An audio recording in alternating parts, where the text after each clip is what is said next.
तो दोस्तों ये है कल वाली कहानी का अगला पार्ट। अगर आपने हमारा पिछला पार्ट नहीं देखा है तो इस निशान पर क्लिक करिए और पिछले पार्ट पर जाइए। कहीं ऐसा ना हो कि आप देखते रह जाए और टुनटुनी भाभी सब चट कर जाए।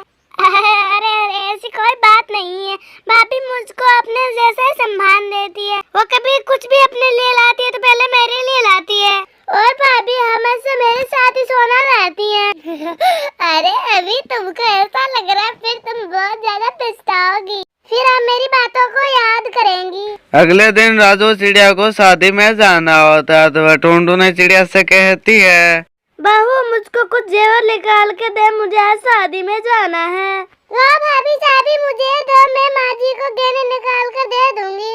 नहीं टुनी, तुम रहने दो, मैं जेवर निकाल के माँ जी को दे दूंगी, मैं उस कमरे में जा सकती हूँ।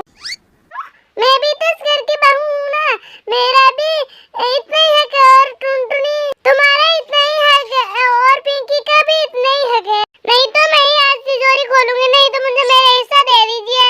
तुम्हें क्या हो गया टुनी, तुम इस तरह से बातें क्यों कर रही हो? अरे आप सारा सोना चट कर जाएंगी और हम देखते ही रह जाएंगे। क्यों पिंकी, मैं सच कह रही हूँ ना।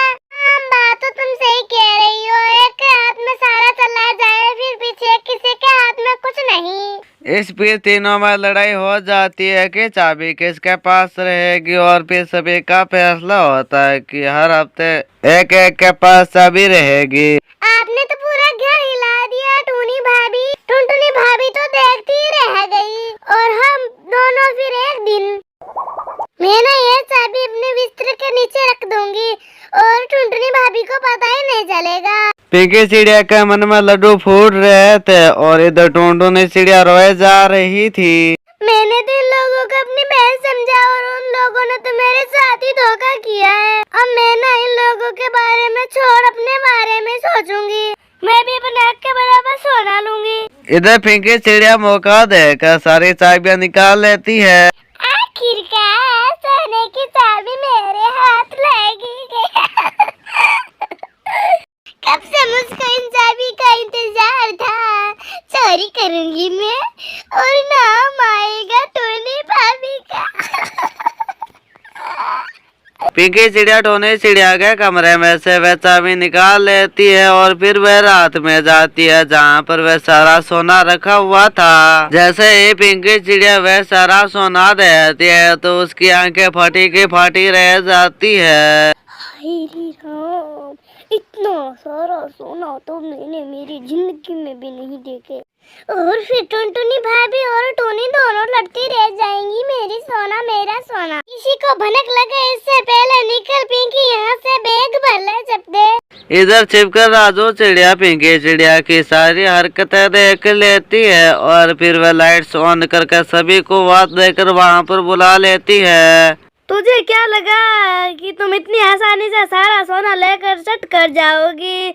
मैं तुझको पकड़ भी नहीं पाऊंगी। मैंने एक एक पैसा जमा करके बहुत मुश्किल से ये सारा सोना खरीदा है। पिंकी चिड़िया वहाँ से भागने लगती है कि तभी कालू उसको रोक लेता है।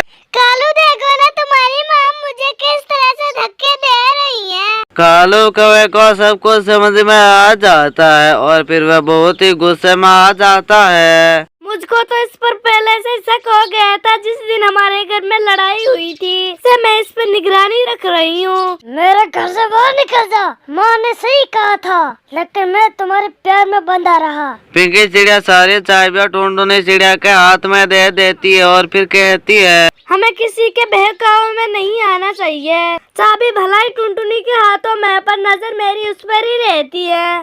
किसी के साथ मैं गलत नहीं होने दूंगी। मैंने टुनटुनी में कुछ देख गई तो उसको जिम्मेदारी सौंपी है। पिंकी चिड़िया उन सबसे माफी मांगती है और फिर वह सभी उसको माफ कर देते हैं और फिर वह सभी एक साथ खुशी खुशी रहने लग जाते हैं।